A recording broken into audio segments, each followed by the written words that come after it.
Assalomu alaykum hurmatli kuzatuvchilar. Bugun 2-may kechki soat 7. Mana quyosh botib bo'lgan. Mana Makkani qurtiga qarshi zaharimiz berishni boshladik. Hozir buni adden arzor qilaman. Mana traktor beryapti. Mana ketdi, mana harrak bo'lib yuvib ketyapti. Traktorimizni zapravniy bachogiga 600 litr suv ketar ekan. Bir zapravkasiga 1 gektari 60 sotikka yetyapti bir zapravkasi. 1 gektari 60 sotikka. Hop. Bir zapravkaga Vulkan, mana Vulkan. Shundan 2 pachka qo'shyapmiz. Bu mana qurtga, qo'ng'izga, boshqa hasharotlarga qarshi bir zapravka bundan 2 litr. Xo'p, bundan 1 litr bir zapravkasiga qo'shyapmiz. Alfa Kart. Bu ham o'sha Makka, boshqa o'simliklarga ham qurtga qarshi. Buni bittasi kontashniy, bittasi sistemniy. Qurtga qarshi, hasharotlarga qarshi dori. Xo'p, mana bu vitamin, ozuqa. Bundan har bitta zapravkaga 2 litrdan qo'shyapmiz. Ertaga mana dorilar kuchlilik qilib, Makkani nabodi qotiradigan bo'lsa, buni rivojlantirib beradi, xudo xolasa. Shuning uchun bundan ham 2 litr qo'shyapmiz. O'ta foydasi katta Makkaga. Mana Makkamizni mana holati. Mana o'sha don variantiga ekilgan, qo'lda ekilgan Makkamiz mana. Xudo xolasa boshqa jarayonlarni ham chiqarib boramiz. Hozir mana bugun o'sha 2-may, o'sha 7:30 bo'lib qoldi, soat 7dan o'tdi. Quyosh botgan. Rosa bu zaharni beradigan vaqti, ta'sir qiladi. Mana shunaqa payt bersa, обязательно xudo xolasa hasharotlarga, qurtlarga ta'sir qiladi. Mana traktorimiz eng past tezligida septiryapmiz dorini. Shu mana Dehqon akamiz, Shokir akamiz erinmay borib kelyapti har bitta reysida.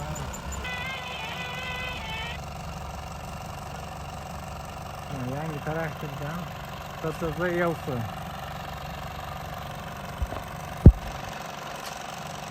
Hurmatli kuzatuvchilar, mana bugun don variantiga degan joyimizni birinchi ishlovini oxirgi o'g'itlash jarayoni, Makkamizga mineral o'g'it jarayoni ketyapti hozirda. Assalomu alaykum kuzatuvchilar.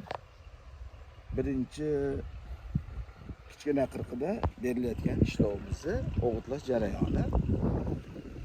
Hozirgi holat birinchisi Farg'ona azot, ya'ni selitra 300 kg gektariga. Ikkinchisi Indarama, ya'ni fosfor holatimiz. Uchinchimiz kali 300 kg, 200 kg, 100 kg. Общий aralash holat 600 kg.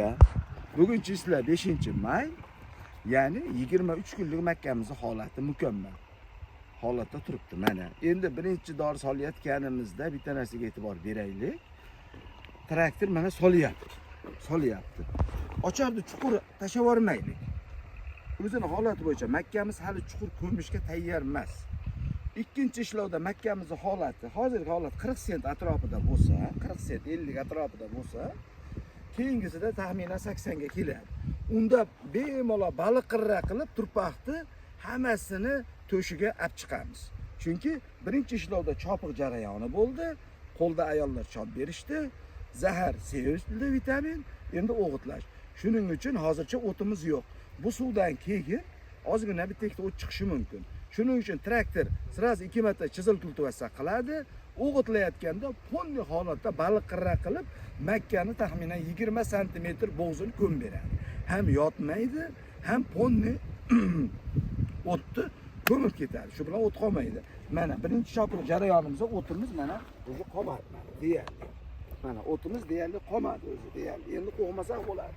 Endi mana dorimizning holati, mana shu holatda fosfor, kaliy, azot mana.